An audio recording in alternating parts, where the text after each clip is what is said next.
Dumb, cool, weird podcast. What's up, folks? Welcome to the Dumb, Cool, Weird podcast. And today we're going to be doing Willy Wonka and the Chocolate Factory, which is not a bad movie, but it is fucking deranged. But it's a deranged movie. And we just had to pick one that we wanted to do. And that's one that we've been talking about for probably a couple years now. We've talked about scenes from it. So we wanted to sit down and rewatch it to see, whether or not we still like the movie. And, Nick noticed something when we were watching this movie, and the biggest thing he noticed is that most of the movie takes place outside of the factory. Yeah, it's just like 45 minutes of this whole movie is outside of the factory, just following Charlie. Oh, yeah. I mean, we opened the movie with chocolate, like... With the candy man, sir. Yeah, with the candy man. Not the one that molests children, but the one that, is gay, for sure. It's the gay man down the street that has... a chocolate factory in the 70s. Yeah, a chocolate factory in the 70s. See, the candy man, the guy that owns the candy shop, he's got a friend, quote unquote, named Greg that he lives with, and we all know what that meant back in those days. And basically, he sings this song, and as he's singing the song, he's tricking the little kiddies into running up their tabs. And Nick was saying, I said, oh, he's giving away candy to these rich kids. And Nick's like, no, this motherfucker is getting retirement. Yeah, he's getting a tab off of these kids. I bet you these kids, because they're all rich, they're getting all this, what Wes thought was free candy. But no, this guy's running up tabs. He's like, yo, let me sing and sprinkle the candy at you kids. Here's a lollipop, you little fucker. Yep. Hey, let's go in the back and get the more expensive candy. Then, little Timmy's showing up at his house, and his dad's like, well, Timmy, why is it that I have a $500 bill for your candy this month? Yep, and basically, let's be real, he got his ass whooped. He got his ass whooped. Yeah, but I love how Charlie is sitting out there. He's like, golly gee, I wish I could afford candy. Yeah, because if Charlie walked in that shop, he'd be like, oh, no, not you. Get out of here. Well, remember, later in the film when he goes and what was the candy bar he got? Oh, a scrumdiddlyumptious? Yeah, the scrum, because that's the first thing he's selling. He's like, yeah, it's a scrumdiddlyumptious bar. It's the largest one. Dark chocolate. They're just like, dude, it's like thick dark chocolate. Yep, pretty much. And then he's like, when Charlie comes in, before he gets his golden ticket, the guy makes sure that Charlie can pay before he's allowed to eat the chocolate bar. He's like, you got money? No, he did that little thing where he's rubbing his fingers together, and nodding, come on, Charlie, I need the money before I give you this chocolate bar. I need the money. So he basically gives him the money and gets the chocolate. But we're getting ahead of ourselves here. Yeah. So basically, what ends up happening though is Charlie's one of those guys. He's got this dream about how he wants to help his family, and he's like, if only I could find the golden ticket, it'll solve all my problems, and he's fantasizing about it. So basically what he does, he gets a reality check at the candy shop, so then he he looks into the windows and realizes, nope, I'm just a simple poor. Yep, and then so he ends up going home, and by the way, in the book, his dad was there, but not in this movie. His dad is not there. So he's just dead. He's just dead. So the mom is there, and the mom is greeting him as he comes home, and then you see all the grandparents in the bed, and they have their fucking nasty ass fucking soup farts that have been collecting in that fucking mattress for the past 50, not 50 years, 10 years, 20 years. I love when Uncle Joe is like, oh, if I just got out of this bed, It's Grandpa Joe. Grandpa Joe, whatever his name is. I call him worthless piece of shit. Yep. Charlie's slaving away, For some reason, the mom's working too, but all they can afford is cabbage soup and bread. I think in the book, Charlie was a shoe shiner. That's what he did for a living, just to make ends meet. Which, makes sense, but it's like... Yeah, but you're right. He's slaving away for cabbage and shit, and then Uncle Joe's like, "What about my tobacco?" And it's like, "Oh, no." Remember, he's like, "No, I gave it up." I was like, "No, it's only one pipe a day." Wait. This motherfucker has been buying tobacco while you can't even afford to have food, real food, basically. It's basically bottom. That's the kind of food they fed to fucking slaves, dude. That is fucked up. Actually, you know what? I'm pretty sure at this point the slaves had better food because at least they got the shitty organ meats. That's true. Versus the organ meats turned out to actually be good now, was what we found out through science. But Maybe that's why they were so strong, dude. yeah, but it's like these were like the Roman peasants who were living off of like vegetables and maybe some bread if they could. Yeah, like it's basically like cabbage juice is basically what they were drinking and eating. I mean, that's what they had. That's what they had to work with. But fucking Grandpa Joe, he every time he gets really excited, he almost pretends he can walk again. Oh no, you see him in the bed. He kind of like leans up. He's like, "Oh, that's not the right moment." It's like, "Oh no, wait, better calm down here. Don't want the family to think I'm a lazy piece of shit." Yep. And then they start listening to the radio, and it starts talking about the chocolate Golden bar, ticket. the golden tickets, and then they're like, "Oh, it's your birthday, Charlie. Here's a chocolate bar," and he's like, "Well, maybe it's the bar. Maybe it's the one that'll win." And really putting up Charlie's hopes there. opens it up, nothing. And then he's like, "Well, let me share it with everybody." And then he's like, Everyone's like, no, Charlie, come on. Charlie, we just go and eat your candy bar and be poor somewhere else. Yeah, be poor somewhere else. No, but here's the crazier part. Later on in the movie, Grandpa Joe gets him another candy bar, which means he had to get the fuck up out of bed to go and buy that. Yep, pretty much. But basically, what happens is Charlie goes to school. Yeah, goes to school. He gets berated by his classmates because he's a poor. And then he's like, "How many chocolate balls did you open this week, Charlie?" Two. Fuck, Charlie, you're poor. He's like, "I can't do more." What is it? He's like, I can't do anything with two. Could have said 200. Yep. Fucking Charlie is just so poor. But I love when they announce the golden tickets. The teacher's like, "All right, class dismissed." And then all of a sudden he's like, maybe I should try to keep my job. Well, it's funny because like you get to see, so over the course of this part of the movie, you get to see like every time the ticket is won, you get to see the winner. Yeah. And the first winner is Augustus Goop, who was only like who back in the 70s was definitely a fat kid. Oh yeah, absolutely. But now he's like the not so chubby kid in 2023. But you get to see how much of a piece of shit his dad is, because basically like they're trying to talk to the kid, the kid's like stuffing his face, and then the mom's like sort of mumbling something, and they're like, "So what do you think about your son winning?" And he just goes takes a big bite out of the fucking microphone. He eats the whole microphone head. Yeah.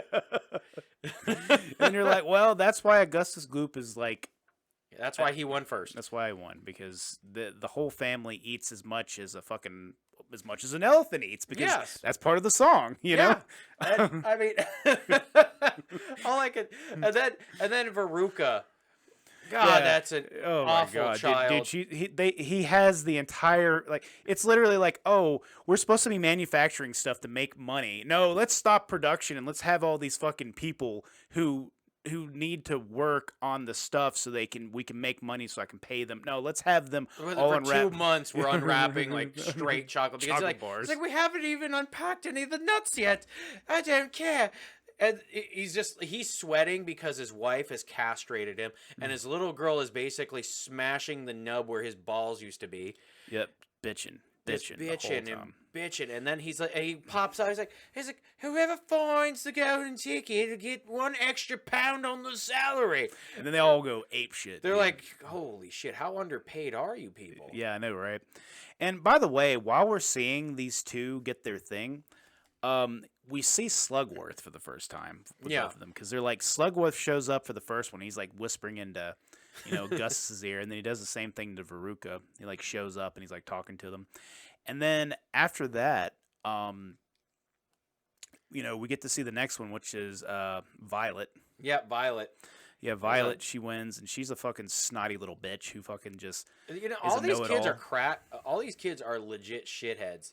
Yeah, well, it's like almost like the deadly sins, right? Like Augustus Gloop eats too much. Yeah, he's gluttony. And then like Veruca is what narcissism.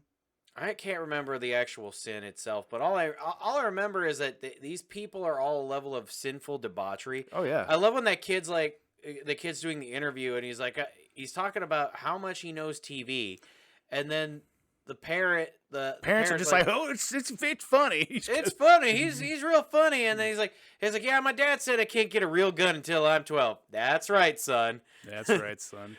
We love guns. We love guns on this show, but I'm gonna be honest. That kid is a 12-year-old with a gun, is especially one like that who's just shut in. That's a great disaster for an event. And the thing is, I don't even remember that kid's name, but who gives a shit what his name No, is? none of these kids' names mattered. Like Veruca was funny, and Augustus Gloop was funny just because like Yeah. he gets pushed into a chocolate fountain. Yep. And see, the thing is, you see all these different characters, and then like what happens is right after you see all these things, then Charlie finds the gold, that fucking the I got a golden ticket. Well, he finds the he finds the he finds the coin. No, not the coin. So basically, what happens is he goes back home. He gets the second bar of chocolate. Yeah. And he opens it up, and it's like, oh, it's not there. It's like, oh, don't worry about it, Charlie. Go to bed. And then when they're sitting there, the radio comes on. It's like, oh, they got the last golden ticket. And they're like, oh, let Charlie dream for one more night. And he's obviously still fucking awake. He's like right there. Yeah. Right next to them. Listening to it.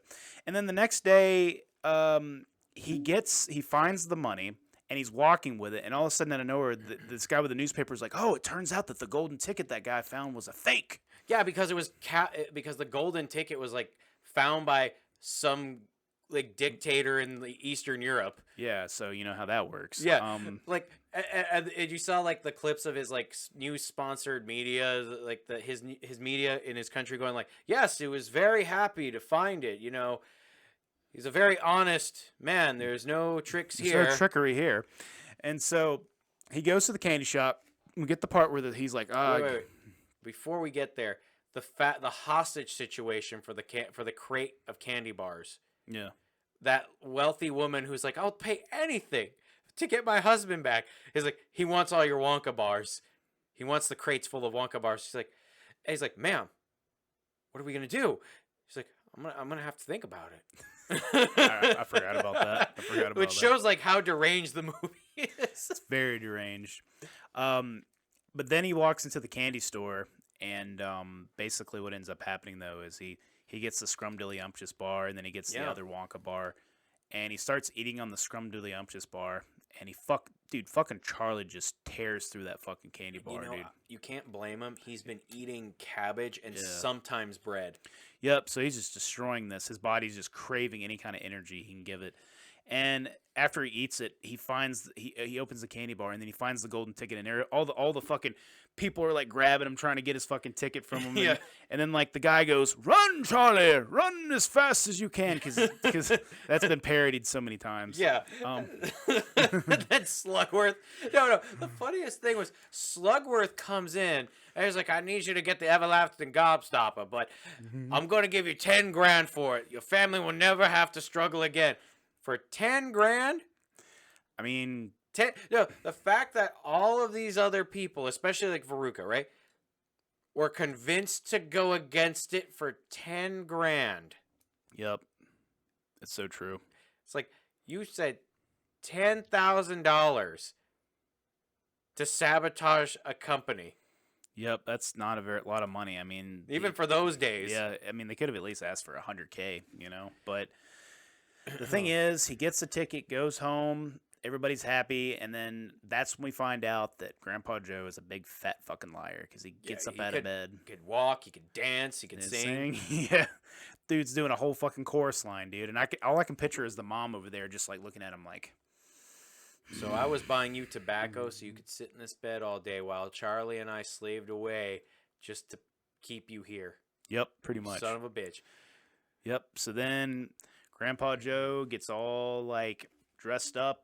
They go there. They go to the opening of the thing, and then they're all like in line, and they're waiting in line. Veruca's like, I want to go first, because she's a bitch. And then like, so they're all waiting in line, and basically this is the scene. This is the part where we see those naked people. Like, yeah, there's like this random building in the background where there's just a bunch of dudes like without clothes. Yeah, it's like a bathhouse.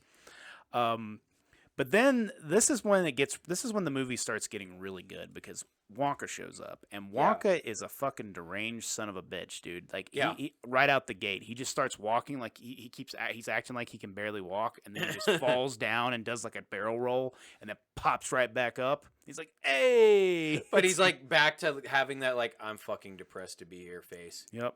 He has that look in his eyes like, oh, okay, I don't want to be here. Yep. So then he goes and lets the kids in. Yeah, you know the scene where they go right in and they're immediately starting to eat all the environment. Yep, they go in, and as they get closer to the door, it gets smaller because he's a fucking troll. He likes to troll people, and Yeah. then they get inside there, and then he starts Wonka starts singing a song because he's actually having a good time for the like. For who? Yeah, I mean, when you have enslaved a whole group of people that you call Oompa Loompas, Yep. I Yep. So basically, not looking good. he's like, everything you see in this room is edible, and so they all start eating and going batshit ape shit. Yeah. And then Augustus Gloop is like trying to get get the chocolate out of the river, and Wonka's like, no, please stop. And then he falls He in. kicks him in. Yeah. He pushes, like you could tell he's like uh-oh, like just like kind of nudges the kid in while he's like face deep in there.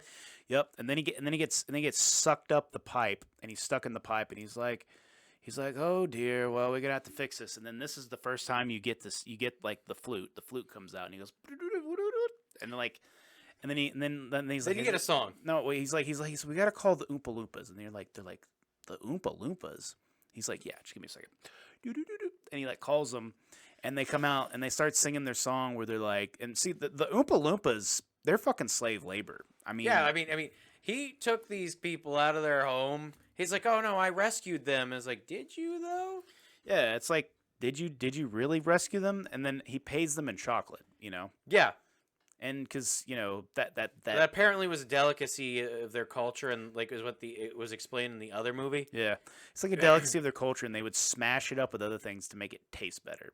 That was apparently the explanation. But the funny thing is that the Oompa Loompas, you could tell they're being overworked and they're fucking not happy because every one of their songs is a slight at everything they say. Yeah. Like the whole time they're just making fun of how fat Augustus is. I mean, and like. They really don't pull any punches like about this, and then he gets sucked up in the thing, and then his mom, after the song's over, and the mom's like, "Oh, what's gonna happen to him?" And then he's like, "Well, he's gonna, it's always something morbid when something happens to a kid." He's like, "Oh, well, he's going to the pipe system," and she's like, "What's gonna happen to him?" He's like, "Well, we gotta suck him out of there." Yeah. And then, and then she's like. You're gonna hear from my lawyer, and he's like, oh. He's like, I'm untouchable. Yeah. You signed a waiver. Signed your rights away when you came into this factory. And then they kind of move on really quickly, by the way, and they get into the boat, and then we get scary the tunnel. infamous scary tunnel scene where it just starts off really nice and whimsical at first, and then the imagery gets fucking batshit. But you know what? I wish they brought the scary tunnel back for the new one with Johnny Depp.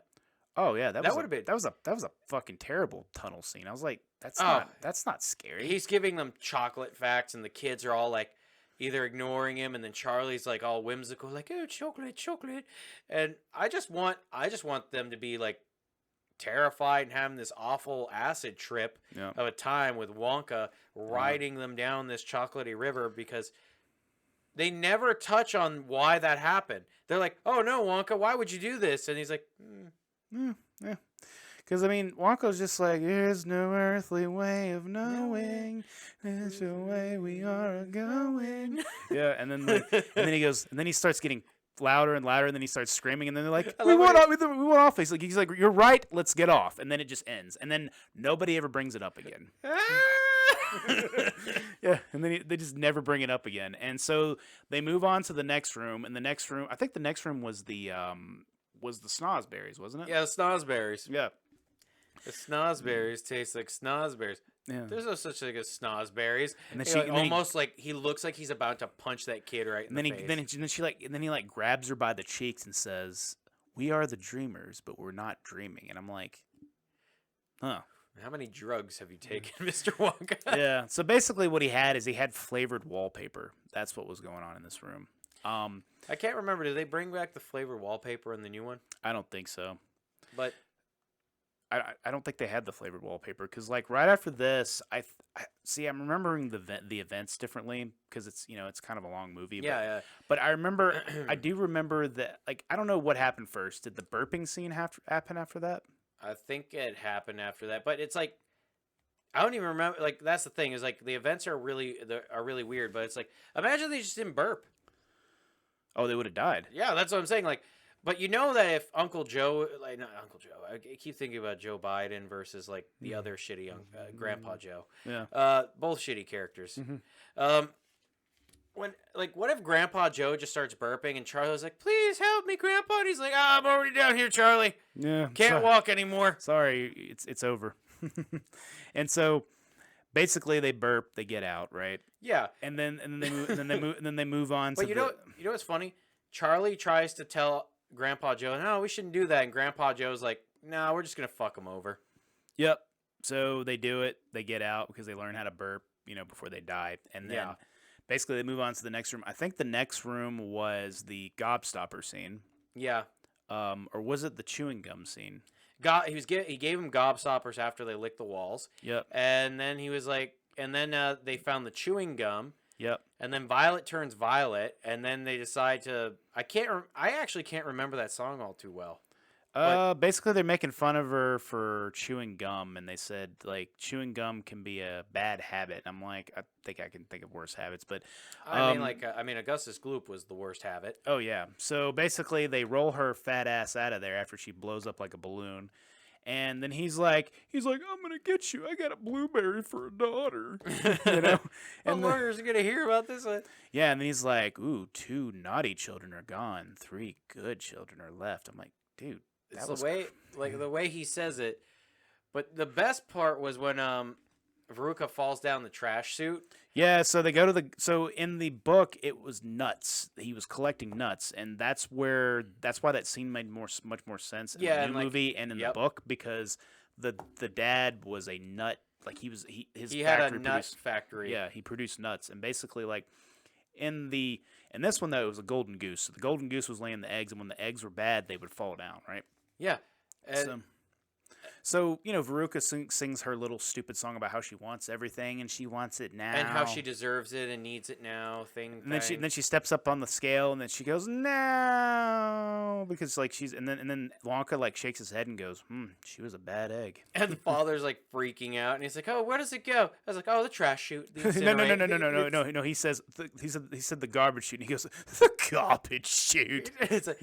And Wonka's like, no, like seriously, with the incinerator and everything. He's like, the incinerator. It's like, yeah, it might be on every day. It might be on every other day. It just depends. And he gets out the flute, calls the little guys, and they make fun of her for being a spoiled little brat. And then he ends up, the garbage chute might. And then he goes, I'm coming, baby. And he like goes down the chute with her, and he's like, oh, he was a bad egg too. And so. No, I think he said the apple doesn't fall far from the tree. Yeah, it was the apple doesn't fall far from the tree. The man went in head first. Yeah. And I love how I was like, oh, good news. The incinerator is down. Yep. And he looked so disappointed. Yep. And then so... Oh, by the way, like, Wonka's always like, every time something happens, he's like, no, please, stop. No, don't do that. Yeah, because he's just hoping something bad will happen.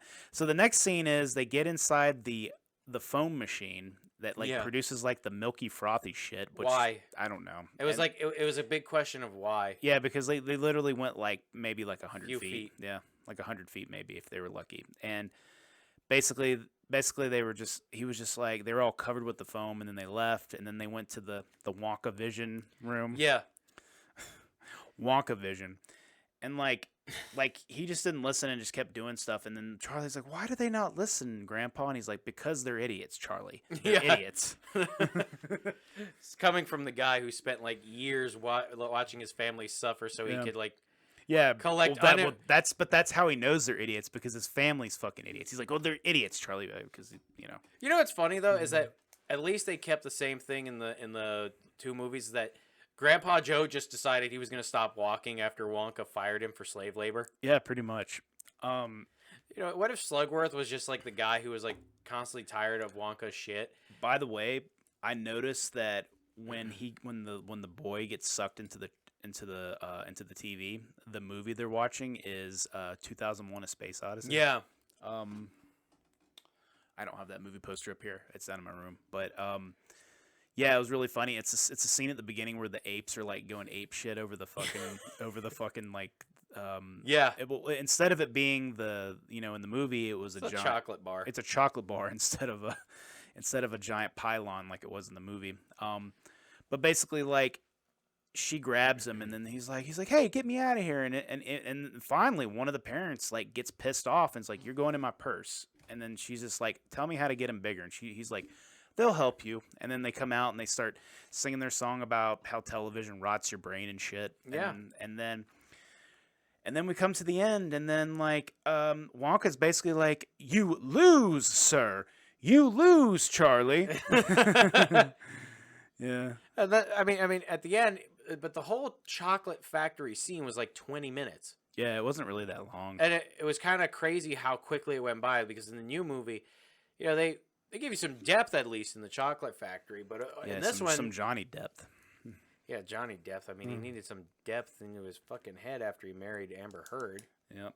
So, but basically, like, the movie ends because there's like some kind of technicality, and Wonka like sees the technicality, and he's just like, "You win, Charlie. You win." It's like, bro, this fucking kid cannot take any more like abuse and fucking like heartbreak. Like, just give the kid the fucking candy bar, the fucking the factory, dude. And then they get whisked away to the great glass elevator. It shoots up, and he's obviously like scaring the shit out of him again. And they launch up into the air. Wow, it looks so pretty, Mr. Wonka. Yeah. How do we get down? We don't. We're stuck up here. You know what's funny is all I could think of is that Wonka was gonna give. He's like, "I'm gonna retire, Charlie." All I could think of is that Wonka has been running on slave labor and loans. He was probably getting like loans from the mafia. Yeah. That had been laundering money through his chocolate factory for years, and now everyone's coming to collect because he never made any of his payments. So he's trying to leave it with Charlie. Yep, pretty much. But yeah, I mean, it basically the movie just kind of ends like they're still in the great glass elevator, and that's it. Like that's the end of the movie, and it just sort of doesn't make any sense. Just kind of ends, and then after that, credits roll and end of the movie. So, what are our thoughts on this? Our thoughts are this is a great movie, man. This is a lot of fun. I mean, it was still just as good as like I remember when we were kids. I mean, it's fucking batshit insane, but it's fucking great. And it has a lot of that many adult good humor. jokes. There's so many good jokes in this movie. Like some of the best writing I think I've ever seen in my life. Like it's fucking phenomenal, man. But it's a batshit crazy movie, and in my opinion, it's a timeless classic, dude. Because Wonka is just straight up deranged. Oh yeah, the whole fucking time. Like he had fun watching kids get hurt. He was like, he was really just. It was like Survivor. It was like Fear Factor inside of his chocolate factory. He was Joe Rogan, and he was watching all these kids fail. Absolutely, but yeah. So I encourage you to rewatch this movie. Yeah, rewatch the movie. I know the new sequel's coming out that's going to be a prequel. It's not really a sequel. It's a prequel. It's a prequel to this movie we're talking about. By the way, I think they picked the wrong guy to play that part because the guy that played in The Bear, that TV show The Bear, looks exactly like Wonka. Yeah, looks just like Gene Wilder, and it's fucking crazy. Yeah, they honestly squandered a very good opportunity on Absolutely. So basically, just watch the movie. Have an open mind and you'll enjoy it. And as usual, check out our shit, check out our fucking merch, check out all our fucking bullshit. And if you don't like us, maybe I don't know. Give us some money. If you don't like us, then tell us how much you fucking hate us. We love that. Yeah, it's good for us. And I hope you guys have a fucking fantastic fucking night. And you want to sign us out? Yeah, stay sexy, Georgia. Oh yeah. Thanks for checking out the Dumb Cool Weird podcast. We're a movie podcast now, so Movie Monday is every Monday. About crappy movies from the 20th century. It's going to be great, folks. I can't wait to show y'all.